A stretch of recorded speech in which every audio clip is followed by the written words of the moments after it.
Hola, ¿cómo les va? Bienvenidos a un nuevo programa de Proyectar, esta propuesta que recorre arquitectura, construcción, urbanismo, obra pública, infraestructura y patrimonio arquitectónico de la provincia de Entre Ríos y de la ciudad de Santa Fe. En el programa de hoy vamos a tratar distintos temas que tienen que ver obviamente con esta coyuntura que estamos atravesando, la del coronavirus, la emergencia sanitaria, en este formato que hemos establecido de realizar el programa de manera remota, en una decisión que tomamos en la productora Oleinizaki, que continuamos en esta emergencia sanitaria. Lo importante, como siempre decimos, cuidarnos, quedarnos en casa e implementar todas las medidas necesarias de cuidado personal y comunitario para evitar la propagación del virus. En los temas que tratamos hoy, bueno, el tema de la coyuntura está muy presente. Esta semana, según las últimas informaciones, al menos en algunas provincias se habilitó la construcción privada, algo que era muy esperado por el sector. La provincia de Entre Ríos es una de esas provincias y vamos a estar hablando con el presidente del Colegio de Ingenieros sobre este tema, sobre las gestiones realizadas y sobre las expectativas que se abren a partir de esta decisión. También analizaremos la cuestión del aporte tecnológico en el manejo de la crisis, cómo ciertas tecnologías pueden ayudar y deben ser centrales en lo que tiene que ver con el control de flujos en las ciudades, en eliminar a la mayor cantidad posible el contacto entre las personas. Bueno, hay un montón de profesionales, de empresas y de tecnología en la región que pueden ayudar mucho más de lo que están ayudando, quizás porque todavía no se han implementado los espacios donde estos actores puedan participar, dar su voz, dar su opinión y brindar todas las herramientas que tienen a mano. Vamos a hablar con Leo Quitay. Él es un profesional docente de diseño de la Universidad de Buenos Aires, pero que trabaja mucho con empresas que trabajan con el concepto de Smart Cities, de monitorear procesos en las ciudades que permiten hacer más eficientes muchísimas cuestiones de las ciudades, en este caso el de la eficiencia energética, pero vamos a hablar con Leo Quitay sobre lo que tiene que ver con la circulación y todo lo que se puede aplicar en las ciudades en relación a esta emergencia. También vamos a recordar al ingeniero Juan Seba, alguien con el que pudimos hablar en algunas oportunidades, con el que teníamos muy buena relación y que falleció la semana pasada en la ciudad de Paraná. Vamos a rememorar varias notas que hicimos con él y obviamente dejar un recuerdo a un grande, a un ingeniero que dirigió la obra del túnel, que estuvo como jefe de inspectores en la construcción de la nueva ciudad de Federación. Dos obras paradigmáticas para la región y que él las cuenta con un amor que bien vale la pena recorrerlo, porque sin duda que es uno de los ingenieros más destacados en toda la región en las últimas décadas. Vamos a hacerle su merecido homenaje en el Proyectar del día de hoy. Las siguientes empresas e instituciones presentan Proyectar. WP Construcciones Especiales y Steel Frame. Materializamos tus sueños. Colegio de Profesionales de la Ingeniería de Entre Ríos. En toda obra, un ingeniero hace la diferencia. Pinturerías del Centro. Distribuidor de pinturas Alba. Decker y Schonfeld, arquitectos. Proyectos de arquitectura en todas las escalas y sectores. Nexo Aberturas, la línea más completa en aberturas de acero, aluminio y PVC. Estudio Laurencich, trayectoria e innovación. Centro de la Construcción en Seco, la construcción en seco por los especialistas. Delegación Entre Ríos de la Cámara Argentina de la Construcción, construyendo para el desarrollo de la provincia. Johnson Amoblamientos, cocinas diferentes. Vitrex, industrialización del vidrio, distribuidor oficial Basa y Blindex, integrante de la red Ecoglass. Banco de Entre Ríos, acá para vos. Ahora sí nos metemos de lleno en este primer bloque de Proyectar. Hoy tenemos mucho material, así que vamos a tratar de que entre todo, ir bien rapidito con las notas. Decíamos que íbamos a hablar con Leo Quitay, diseñador, docente de diseño en la Universidad de Buenos Aires y también con su empresa tienen una serie de tecnologías en las que se aplican en distintas ciudades de Estados Unidos y de Centroamérica. Trabajan desde aquí, desde la región para Estados Unidos, en el monitoreo del uso eficiente de la energía. El concepto de Smart Cities, de monitorear y medir procesos en las ciudades que permitan que las infraestructuras funcionen mucho mejor. Esto se puede aplicar también al transporte, se puede aplicar también a la circulación de personas. Un concepto, el de ciudades inteligentes, y de las tecnologías que hay disponibles, que sin duda pueden jugar un rol muy importante en el día de hoy. Y también obviamente que esto abre una serie de debates, porque terminan trabajando con personas, con datos sensibles, con nuestra información. Debates legales, debates éticos. En parte eso van a ser los ejes que vamos a ir recorriendo con el diseñador y docente Leo Quitay. Bueno, sin duda las tecnologías en ese sentido pueden aportar mucho. Jamás van a aportar la totalidad de lo que se necesita, porque las tecnologías siempre están en función de los usuarios. Y hoy uno de los grandes problemas que tenemos es la conciencia de esos usuarios sobre la problemática que estamos viviendo. La tecnología lo que nos brinda son una infinita cantidad de herramientas que nos pueden ayudar a mejorar nuestra vida cotidiana, enfrentándonos, por ejemplo, al problema que tenemos hoy, que es esta pandemia. ¿Y cuál crees que es el principal rol? Uno siempre piensa primero en el monitoreo o la capacidad de monitorear la circulación de las personas. Exactamente. No solo la circulación, sino también la optimización de los tiempos. Por ejemplo, me pasó el otro día, para darte un ejemplo de hoy. Voy a hacer una compra que necesitaba hacer y cuando llego me encuentro que había un montón de gente en la cola de la farmacia y decido no ir. Pero para todo esto yo perdí el tiempo de ir hasta esa farmacia, me crucé con gente, etcétera, etcétera. Lo que te puede permitir la tecnología es evaluar en el momento de tu necesidad, que por ejemplo es ir a comprar un remedio, evaluar en ese momento cuáles son los puntos accesibles para obtenerlo y qué tráfico podés tener de nodos, de gente en esos puntos a los que vos te podés dirigir. Entonces, de esa manera, vos podés elegir cuál es la opción más viable o podés decidir que la tecnología la decida por vos. Algo muy parecido al traqueo de ponerle los cielos, de los aviones.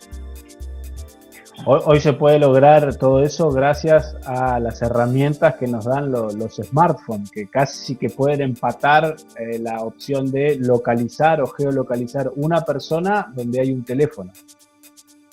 Sí, acá el debate se pone como un poco más complejo porque tenés varias situaciones, varias columnas para enfocar una solución en ese sentido. Tenés la conectividad, tenés un tema legal de privacidad y ético, de privacidad y libertad, y tenés un tema de disponibilidad tecnológica y cultural. Esas columnas son fundamentales para poder resolver un problema de este tipo. En el sentido de la conectividad, vos tenés que pensar que cada persona en una ciudad o saquémosle ciudad, en una determinada masa urbana, se va a transformar en un nodo que se mueve y genera recorridos, traza recorridos. En ciudades chicas con poca densidad de gente, a nivel conectividad no es un problema extremadamente importante. Ahora, en ciudades grandes, sí, es un problema, porque ese flujo de información es muy elevado y necesitas desde redes 5G, que serían un poco lo más óptimo para ese tipo de situaciones, o necesitas establecer mesh, por ejemplo, de situaciones como LoRa, de conectividades como LoRa. Pero bueno, ya es ponerse muy técnico en ese sentido. Pero esta columna de la conectividad no es menor, porque depende la densidad que tenga ese lugar geográfico que vos querés optimizar, en lo que es la logística, tenés que tener una infraestructura de conectividad apropiada. Después todo lo que es el procesamiento de esa información tiene otro inconveniente que puede llegar a ser los costos, que hoy la verdad no importa mucho porque estamos hablando de una cuestión de salud. Pero sí, necesitas una gran masa que procese toda esa información y la ponga casi live a disposición de los usuarios. El otro de los problemas que tenés es el problema legal y ético de decir, bueno, ¿hasta dónde yo puedo rastrear a alguien y lo que hace? Si bien eso en el mundo ya ocurre de manera más consciente o menos consciente, vos cada vez que pasas tu tarjeta por algún lado, ya sabes dónde estás, cada vez que usas la SUBE, cada vez que prendes el celular, pero de manera discriminada, si querés.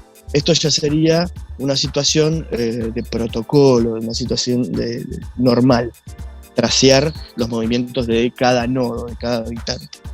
Y entras en ese problema ético de, bueno, hasta dónde es invasión a la privacidad, hasta dónde no. ¿Cómo ves la situación en lo que hablabas en cuanto a infraestructura de conectividad y demás en ciudades intermedias como Paraná, como Santa Fe, en las ciudades de la región? Ahí tenés un problema a nivel de infraestructura porque digamos que no es un completo desastre, pero no es adecuada para manejar un volumen de datos como el que se puede llegar a requerir para trastear los movimientos de cada nodo, de cada habitante. Ahí como que hay varias estrategias que uno puede definir, o bien tratar de mejorar, hacer un improvement de la conectividad, pasando de un 4G a un 5G, cosa que hoy no va a ser viable por costos y por desarrollo, y otra es decir, bueno, implementar sistemas cuya conectividad no sea únicamente estar en una mesh de Wi-Fi, en una mesh de Internet. Hay redes de conectividad intermedias, transmiten hacia un acumulador, y ese acumulador es el que después utiliza Internet para elevar los datos. Entonces, es una mezcla entre mejorar la conectividad que tenemos y plantear otra estrategia de conectividad para estos casos particulares, porque si bien es mucho volumen de datos, no es lo mismo que ponerle un streaming de una película que son gigas. Estos son muchos volúmenes de datos pero pequeños, entonces es pequeños en sentido del peso, entonces es diferente esa dinámica del network que por ahí necesitas aplicar. Y más adelante vamos a seguir analizando algunos aspectos en lo que tiene que ver más con lo regional y también con estas cuestiones del uso de la tecnología en el marco de esta pandemia del coronavirus. También, obviamente, que vamos a diferenciar lo que es el uso de la tecnología en la parte urbanística y en la parte económica, donde sí pueden jugar un rol fundamental y ya alejado de esa cuestión del manejo de datos sensibles, sobre todo nosotros, porque sin duda que la manera en la que comerciemos, la manera en que se va a dar la vida comercial y económica después del coronavirus va a tener poco que ver con lo que conocimos hasta el momento, y allí las nuevas tecnologías jugarán un rol fundamental. De eso vamos a hablar en bloques siguientes con Leo Quita, y ahora vamos a hacer una pausa muy breve y ya seguimos con más Proyectar.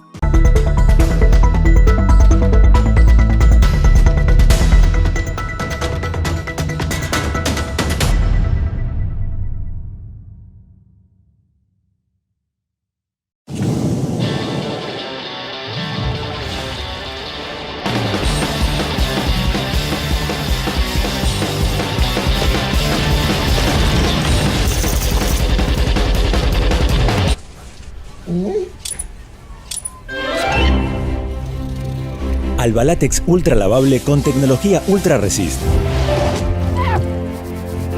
Las manchas en las paredes ya no son un problema.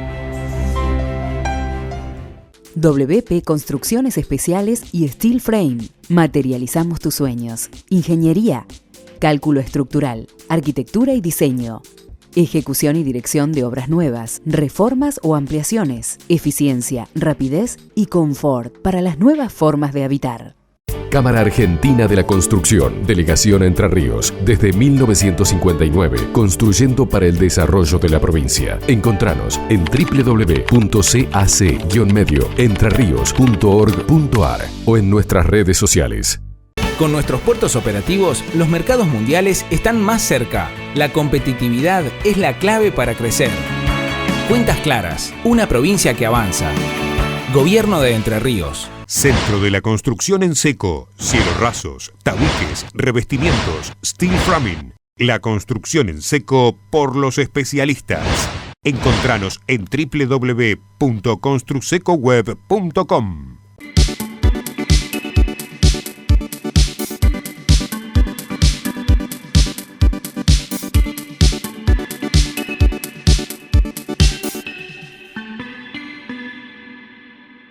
Segundo bloque de Proyectar, y como decíamos en la apertura, en los últimos días hubo una serie de noticias que impactaron mucho en la provincia de Entre Ríos en lo que tiene que ver con esta cuarentena administrada, una flexibilización de algunas actividades puntualmente para el sector de la construcción en lo que tiene que ver con la posibilidad de reactivar las obras civiles privadas, algo que hasta el momento no estaba autorizado, y también el ejercicio de profesiones liberales que exigen matrícula. Allí entran ingenieros y arquitectos, algo sin duda que es fundamental y por lo que desde los colegios se luchó mucho para tratar de que estos servicios sean considerados servicios esenciales y se les permita funcionar.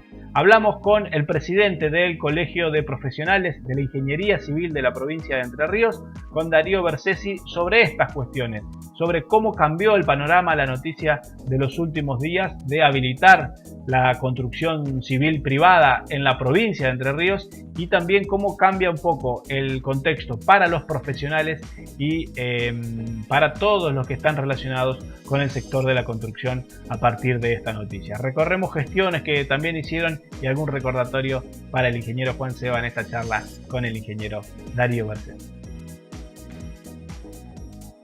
La verdad que con mucho optimismo, si bien hemos hecho gestiones, pero bueno, fue una gran sorpresa, digamos, y bueno, nos generan muchas expectativas porque obviamente vamos a poder empezar a movilizar a los matriculados dentro de sus tareas habituales. Lo que sí, tomando ciertas precauciones y protocolos. Nosotros, durante todo este mes, el colegio se mantuvo activo a través de las redes sociales, obviamente porque no pudo haber atención al público, no se pudo efectivizar la atención al público, y bueno, a través de los canales de correo electrónico y redes sociales se pudo dar una cierta atención, pero obviamente que la matrícula no pudo hacer ejercicio de su profesión. Efectuamos varios notas, principalmente al gobernador Bordet, solicitándole algún tipo de exenciones y demás en el tema impositivo, y también que nuestra actividad sea considerada dentro de lo posible lo esencial. Imagínate que las obras públicas ya desde un inicio se habilitaron, se consideraron como esencial, y faltaban las obras privadas o particulares, que es las que entraron ahora, y obviamente que las obras no se pueden desenvolver ni desarrollar solamente con los operarios o los empresarios, sino que faltan la parte profesional, en donde muchas obras de ingeniería, el profesional nuestro es indispensable, tanto la dirección de obra, inspección de obra o la parte proyecto también. Así que, la verdad que es un punto positivo. Si bien queremos dejar bien aclarado que apoyamos totalmente la cuarentena en el momento que se dio y de la forma que se dio, que eso logró, digamos, que los casos de este COVID-19 no se intensifiquen en la nación y sobre todo en nuestra provincia, pero faltaba digamos, ir viendo e ir solucionando el tema económico. Ya llevamos un mes de inactividad y bueno, la cosa se complica sobre todo para los matriculados que están en forma independiente total. Contanos eso, cómo está compuesto un poco el conjunto de la matrícula. ¿Cuántos son trabajadores independientes? ¿Cuántos son empleados del Estado o tienen alguna relación de dependencia con un privado? Sí, nosotros tenemos dos tipos de matrícula, una matrícula completa y una matrícula diferencial. La matrícula diferencial está dada para justamente aquellos que están en relación de dependencia absoluta y con el Estado. Ahí tenemos un 15% aproximadamente de matrícula diferencial, que es en relación neta con el Estado. Pero dentro del resto, dentro del otro 85%, hay un porcentaje que tiene algún tipo de contrato con el Estado y aparte hace uso de su profesión independiente. O sea, hace las dos cosas. También está el sector de profesionales independientes, donde ahí sí tenemos cerca de un 70%, 60-70%, que ese es el más afectado, ¿no es cierto? Porque, bueno, en definitiva, el que tiene alguna cierta relación de dependencia con el Estado o alguna empresa privada que tiene un sueldo asignado y lo pudo mantener hasta el momento, mitigó bastante la crisis, ¿no es cierto? El resto, obviamente, ha tenido ingresos cero. Digamos, por eso nuestra preocupación desde un inicio en tratar de ver la forma de flexibilizar.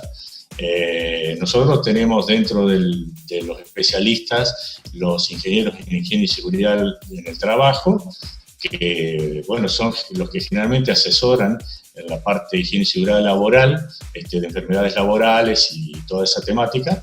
Y digamos que disponemos de profesionales como para incluso ayudar, asesorar al resto de las industrias y comercios para ver cómo abordan este tema de tomar todas las precauciones y previsiones necesarias para no evitar la contaminación. ¿En qué consiste este protocolo? ¿Cuáles son las medidas básicas que van a tener que implementar los profesionales en la obra? Ahí hay que diferenciar la actividad profesional en sí y la actividad de obra. La actividad de obra se rige en cuanto a lo que son los operarios de la construcción por el protocolo que ha implementado la UOCRA y la Cámara Argentina de la Construcción. O sea que nuestro profesional dentro de la obra va a tener que acatar esas medidas, más las medidas adicionales que hemos propuesto al gobernador y que seguramente el gobernador le va a dar un marco dentro de los requisitos del Estado provincial para que los profesionales independientes con título habilitante nos podamos mover a la provincia. Desde ya que van a tener que tener la matrícula habilitada a este año, eso es importante, así que los profesionales de la ingeniería civil que nos están escuchando o viendo, van a tener que, los que no tengan la matrícula habilitada al año, lo van a tener que hacer porque en algún control se la pueden pedir. Y las constancias nuestras que emite el sistema de Internet le facilita en la constancia un código de autenticación y verificación que cualquier autoridad puede ingresar en la página y verificar que sea auténtico ese certificado de matrícula habilitada. Darío, ¿y cómo pensás que se va a mover esta semana? Que hay muchas expectativas, sobre todo la construcción privada, que era la que faltaba reactivarse. ¿Qué pensás que puede llegar a pasar en la provincia? Nosotros, todo el ámbito de la construcción venía en una crisis, digamos, que obviamente se va a ver potenciada por todas estas circunstancias de la cuarentena, pero creo que en cuanto a la parte operarios, constructores pequeños y medianos, va a haber mucho entusiasmo porque van a poder retomar en forma tranquila, digamos, y legal su actividad, y obviamente para la parte profesional también. Lo que sí vamos a recomendar en extremo, que nosotros por lo menos como colegio nos compete, es que se extremen todas las medidas de seguridad para tratar de mantener el nivel cero de contagio lo posible, obviamente para protección de todos, ¿no? Eso porque, digamos, a ver, dentro de todo el entusiasmo que puede generar esto, la semana que viene, digamos, que el entusiasmo no nos haga perder de que tenemos que cumplir ciertos requisitos y protocolos para movernos. O sea, desde que salimos de nuestra casa, oficina, hasta que llegamos a alguna dependencia del municipio, de la provincia o alguna obra, tenemos que cumplir al pie de la letra todos los requisitos y protocolos que estén vigentes, incluso dentro de la obra. Darío, esta semana tuvimos también una noticia que se relaciona mucho con el colegio, porque el fallecimiento del ingeniero Juan Seba realmente que afecta a todos los profesionales, porque era una persona muy querida, muy reconocida por su rol y su participación. Ahora en el bloque que viene de Proyectar seguramente estemos haciendo algún homenaje en una entrevista que le hicimos a él muy interesante. ¿Cómo los afectó a ustedes? Bueno, sí, lamentablemente se nos fue el ingeniero Juan Seba, Juancito, como nosotros cariñosamente lo llamábamos. Fue el sábado 18 de abril, a la tarde-noche, nos enteramos, y bueno, la verdad que una pena enorme, porque para nosotros era un prócer dentro de la ingeniería civil, no solo entrerriana, sino regional, porque imagínate que él fue, como todos sabemos, un referente respecto de la supervisión durante la construcción del túnel Paraná-Santa Fe. Y no solo es esa magnitud de obra, sino también que estuvo como jefe de inspectores cuando se construyó la nueva ciudad de Federación y parte de Santa Ana, y también algún otro poblado cuando se hizo el embalse de la represa Salto Grande. O sea que anduvo en obras muy importantes. Aparte fue jefe de proyectos de obras sanitarias de la provincia, participó en innumerables instituciones, y bueno, y en nuestro colegio era Juancito, digamos. Él participaba de todas las reuniones de directorio, casi todas. Fue vicepresidente de la primera gestión del nuevo colegio tal cual lo conocemos, que ya ha cumplido 25 años, pero él ya venía de su trayectoria anterior con el colegio unificado. Como todos sabemos, teníamos un colegio unificado con otras profesiones técnicas, y bueno, hace 25 años se escindieron en 6 colegios. Bueno, él participó tanto en el colegio anterior como en el colegio nuevo. Y bueno, para nosotros era un referente, digamos, participaba, como te dije, de las reuniones, una personalidad maravillosa, siempre atento, sonriente, positivo, sumaba, digamos, nos paraba un poco el carro cuando empezábamos las discusiones en las reuniones de directorio, y bueno, él siempre estaba ahí dando su línea. Y bueno, en toda ocasión que había y de algún evento técnico, alguna jornada, siempre él podía exponer lo suyo. Y bueno, la verdad que una pena enorme, porque se ha perdido un referente de la ingeniería civil entrerriana. Presenta en forma exclusiva el siguiente espacio. Colegio de Arquitectos de Entre Ríos.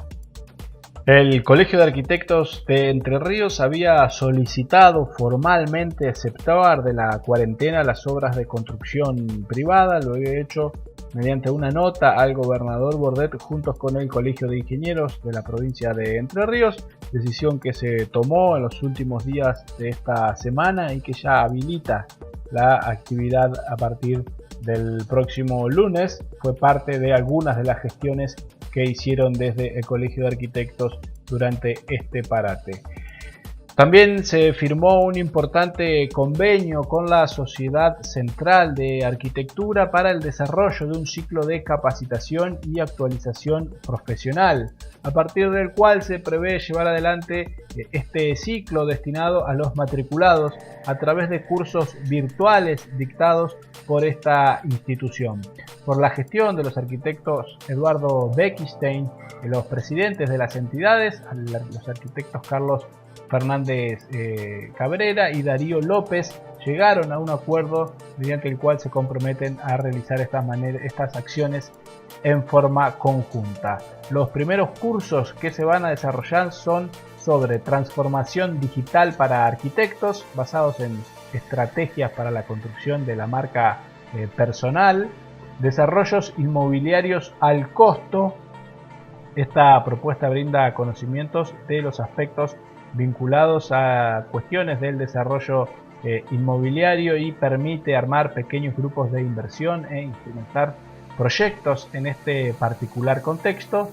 Y Facility 1. Este curso tiene conceptos y modos de trabajo vinculados a la disciplina del Facility Management. Luego el Colegio de Arquitectos va a detallar en cada propuesta los contenidos, las fechas y los modos de inscripción. Presentó en forma exclusiva Colegio de Arquitectos de Entre Ríos. Y sin duda que más allá del contexto de la actualidad, la noticia del fallecimiento de una persona como Juan Seba a nosotros nos conmovió mucho, lo consideramos alguien muy cercano a Proyectar, le teníamos una estima muy grande.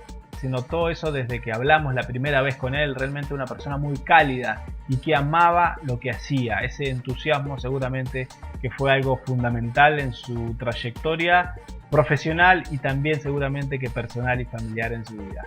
En el próximo bloque nos vamos a detener en una charla riquísima, exquisita, con Juan Seba y dos obras que él amó mucho: la obra del túnel subfluvial y la nueva ciudad de Federación.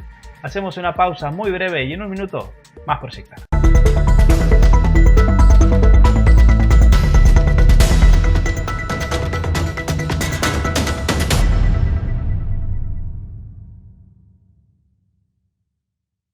Vos que sos comerciante, emprendedor, profesional o tenés un oficio, ¿qué recomendás para vender más? QR, ¡claro! No pierdas la oportunidad de hacer crecer tu negocio. Solo tenés que pedir tu QR en bancoentrerrios.com.ar/cobrar con QR.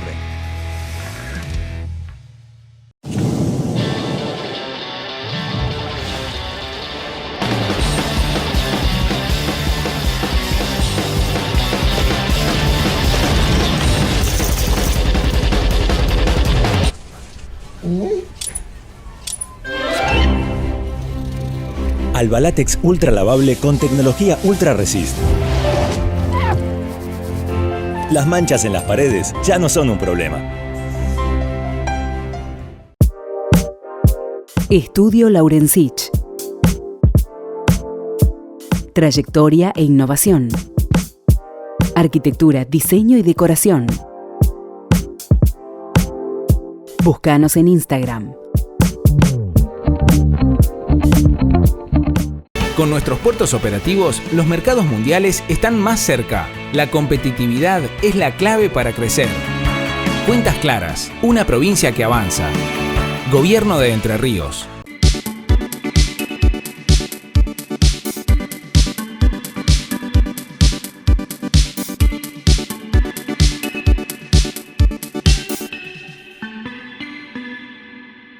Y en este bloque de Proyectar, tal como lo adelantábamos recién, vamos a hacer un recordatorio al ingeniero Juan Seba, que falleció esta semana en la ciudad de Paraná. Nacido en Resistencia, había llegado a la provincia hace ya muchos años.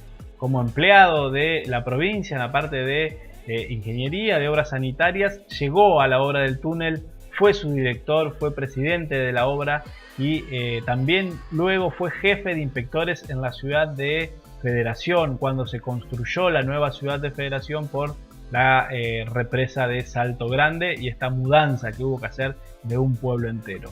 Participó de la construcción de un túnel que fue paradigmático, como él va a decir, la obra más importante hasta el momento en toda América Latina, y luego de una ciudad desde cero. Un hombre que puede hacer un repaso a su tarea profesional y sin duda que se le puede inflar el pecho del orgullo de lo que logró en tantos años.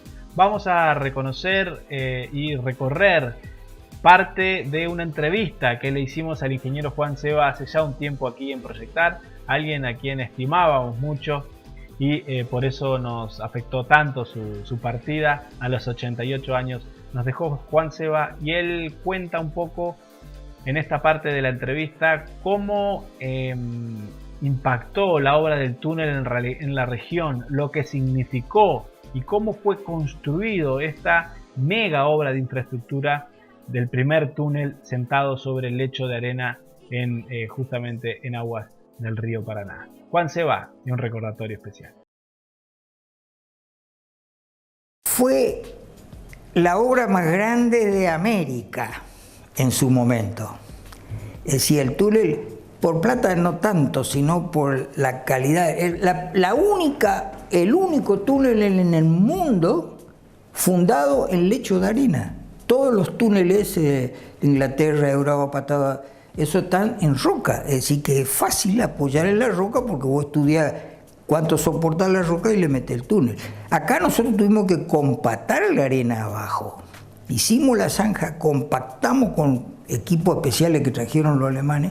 No eran alemanes los equipos, eran de otro país que tiene eso, trabaja las empresas en eso. Compactamos la arena antes de apoyar el túnel. Cuando apoyamos los tubos del túnel, que tienen 64 metros 50 cada uno, apoyamos tubo por tubo y lo ensamblamos. Pero cada vez que se apoyaba eso, la isla flotante, por eso tuvimos una isla flotante que quizá ustedes la hayan visto o escuchado el tema, que es un flotador de 4 patas. Es un flotador, un cajón flotador enorme de 50 metros por 50 metros con 4 patas, una en cada esquina de ese cuadrado, y esas patas individualmente suben o bajan hidráulicamente de acuerdo a la operación que hagamos. Y entonces se apoyaba bien apoyada la isla flotante, se metía el tubo, se levantaba la plataforma, se metía el tubo abajo, se lo agarraba con unas cachas especiales, con cables especiales, y el operador de la isla flotante podía mover el tubo hacia adelante, hacia atrás, torsionarlo hacia la izquierda, hacia la derecha, bajarlo, subirlo, todos los movimientos posibles tenía el operador ahí en un tablero, todo electrohidráulico en esa época. Era de avanzada el mecanismo. En Holanda la hicieron, de holandesa era la isla. Y entonces se bajaba al túnel, se lo apoyaba en esa zanja ya compactada previamente, y en las patas, muestro acá para que más o menos se vea, en esto que se ve acá, son las patas que son abiertas abajo y arriba. Es decir, que esas se apoyaban.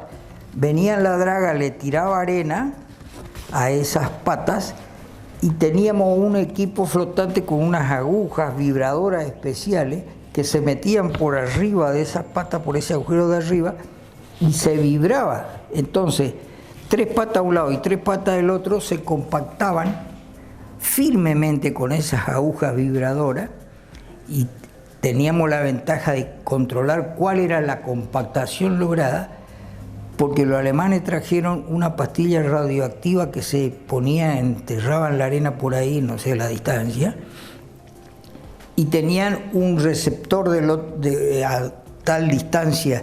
Entonces, por la emisión que hacía la pastilla radioactiva, por la radiación que recibía el receptor, se disminuía cuando más se compactaba la arena. Entonces ellos esa empresa tenía las tablas, digamos, de alguna manera, y cuando se lograba la compactación necesaria, en ese momento se paraba de vibrar y se largaba el tubo. Y venía la draga y se le tiraba arena y se compactaba la arena también arriba, ¿no? Y ahora el ingeniero Seba nos va a contar cómo llega él a la obra, cuáles eran las empresas involucradas en esta construcción, cómo él primero quedó a cargo de la dirección de la obra y luego también de la presidencia. La empresa que contrató el gobierno para hacer el túnel son Octif, alemana, Vianini, italiana, que la que tenía la draga. Octif era la que manejaba la obra, la ejecución de la obra, digamos la gerente de las sociedades, el consorcio túnel. Y estaba Sailaf, que era la proyectista, ingeniero alemanes argentinizados después de la guerra, que fueron los que hicieron el diseño. Esas tres empresas trabajaban juntas como consorcio túnel y construyeron el túnel. Estando yo en obra sanitaria, uno de los gobiernos, no recuerdo quién, me llaman y me dice que me necesitaban ad honorem en esa época como director del túnel. Voy al túnel como director y me designan presidente, porque la presidencia la tenía Entre Ríos y Santa Fe, un año cada una, cada provincia, que eran las dos dueñas, ¿no? Y entonces estaba en la presidencia el ingeniero Moya, un amigo de acá Entre Ríos, de Paraná, que fue el que me trajo a Paraná. Estaba en la presidencia, pero Moya se va a Francia por 6 meses, un año, algo así. Y entonces, como yo era el director también en el túnel con él, ocupo la presidencia. Así que estuve en la presidencia más de un año y pico, por ahí estuve. La madre de todas las obras que cruzó el río Paraná, va a decir Juan Seba, en relación a este túnel que se construyó antes que el resto de los puentes, cuando Entre Ríos en un sentido todavía era concebida como una especie de isla dentro de lo que era la infraestructura de la región. Vamos a recorrer este pasaje de la entrevista con Juan Seba, que hasta llega a emocionarse cuando rememora su túnel, como le dicen sus nietos. La primera obra que cruzó el río Paraná es la madre, el túnel es la madre de todos los puentes, Brazo Largo, Chaco Corriente, sobre el Uruguay al Uruguay, todos los puentes nacieron después que nació el túnel. Y cuando se inaugura la obra, el 13 de diciembre del 69, se inaugura la obra y ese día dejamos 24 horas libres para que todo pase. Y no te imaginas lo que fue, un auto pegado al otro, ida y vuelta, todo con la bocina puesta. Fue un espectáculo, ¿no? Mis nietos me dicen el túnel del abuelo. Y sí, es mi túnel. ¿Sí? Es decir que te hace dueño de la obra, ¿no?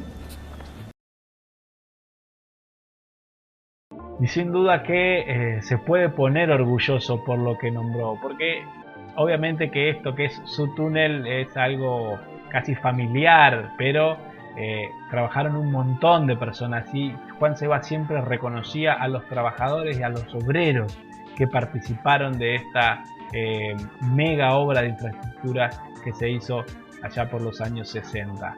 Ahora vamos a recorrer con él la importancia de lo que significó la construcción de la nueva federación. Construir una ciudad desde cero en la década del 70 en la provincia de Entre Ríos. Algo que también a Juan Seba lo llena de orgullo. Yo siempre digo que la segunda ciudad en el mundo que se hizo de cero, porque está Brasilia, que los brazucas la hicieron primero, y después nosotros. Es decir, ellos gigantes, los nuestros chiquitos, pero no menos complicado, porque hicimos desde cero, como vos decís, 1 millón de metros cúbicos compactados por capas. Después, estaba el proyecto ya hecho, tenía que ejecutarlo nada más. 3.000 tipos moviéndose, camiones que van, que vienen, topadora, todo, un enjambre de movimiento.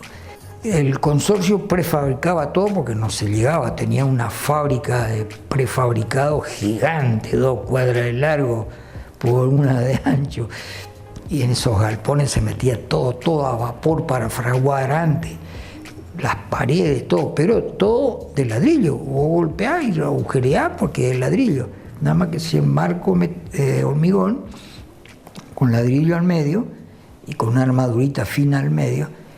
Es decir que era la única forma de llegar, porque ladrillo sobre ladrillo no había quien fabrique tanto ladrillo. Estos tenían fábrica de ladrillo hueco en Córdoba, esta empresa, así que traían las camionadas de ladrillo y con ladrillo hueco se hizo todo.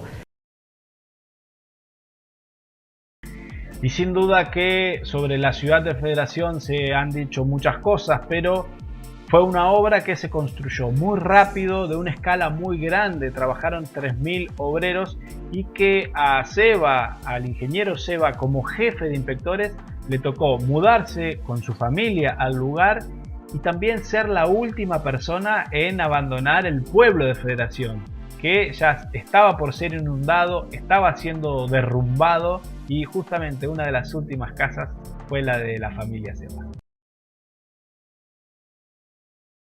El último que salió de la vieja ciudad de Federación fui yo. Porque estaban demoliendo todo porque se venía el lago, el agua. Entonces había que demoler y sacar todos los materiales de la vieja ciudad, que era el compromiso de la empresa demoledora, digamos, que lo controlaba Salto Grande, no era bajo mi control. Y yo estaba enloquecido porque estábamos metiendo la gente en casa que todavía no estaban terminadas. Algunas ponían cortina porque nos la habíamos puesto en la ventana. Como se adelantó, mejor dicho, nos atrasamos nosotros con respecto al avance del agua del lago. Entonces, la gente la metíamos así. Le pedimos disculpas y hicimos un escrito, por ahí tengo, donde le explicamos el problema, que sepan disculpar, pero el pueblo de Federación espectacular, se bancó todo. Y hacemos una pausa y rendimos homenaje y saludamos a su familia con el mayor de los respetos. Quisimos recorrer esta entrevista que hace unos años le hicimos al ingeniero Juan Seba, uno de las personas más destacadas de la ingeniería de la región. Pausa, y en el siguiente bloque seguimos hablando de ciudades inteligentes y del impacto de la tecnología en esta crisis de la emergencia sanitaria. En un minuto, más Proyectar.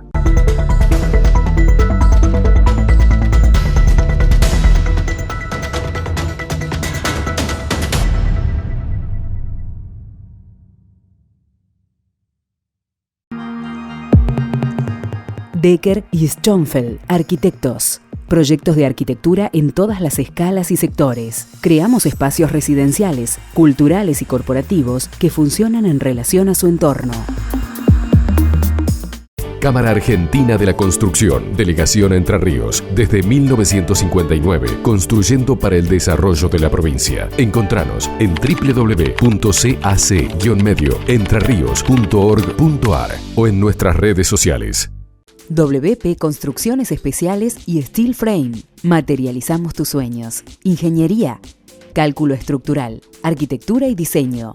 Ejecución y dirección de obras nuevas, reformas o ampliaciones. Eficiencia, rapidez y confort para las nuevas formas de habitar. Centro de la Construcción en Seco. Cielos rasos, tabiques, revestimientos, steel framing. La construcción en seco por los especialistas. Encontranos en www.construsecoweb.com.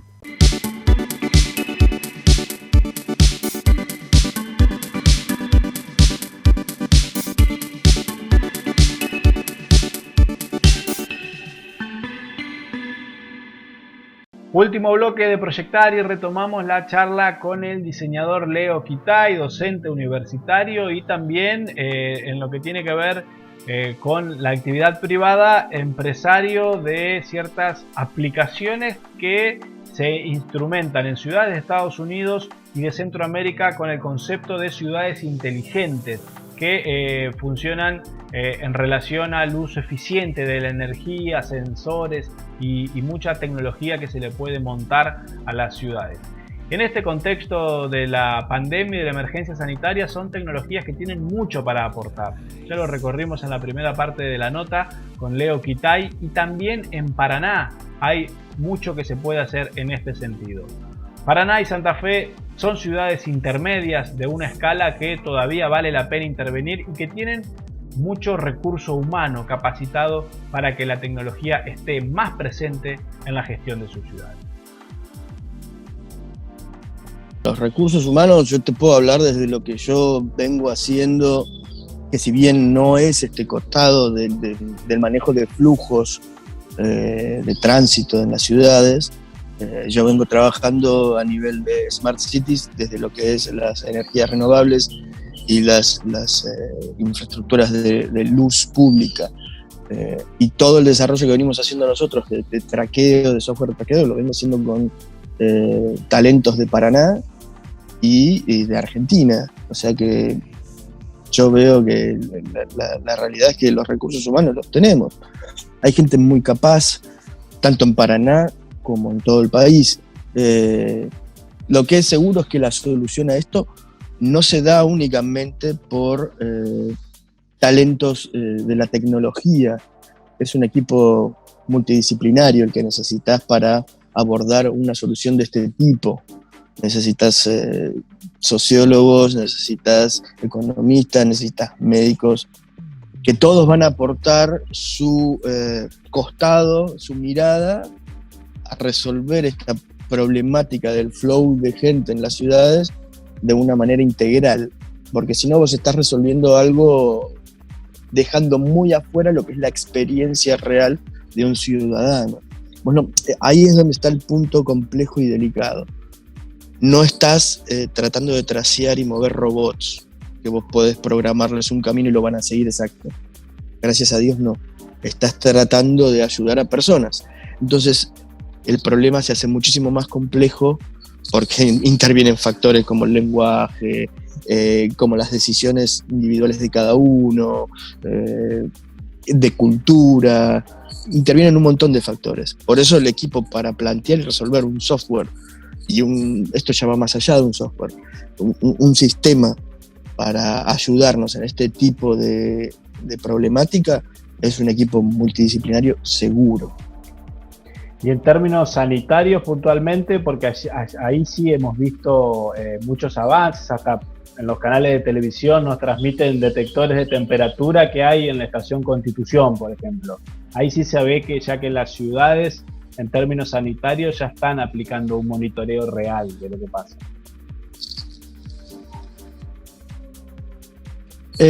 Sí. A ver, la tecnología ya existe. Lo que tenemos es un gap entre la factibilidad de aplicar esa tecnología a la sociedad y cuán preparada está la sociedad para recibir esa tecnología.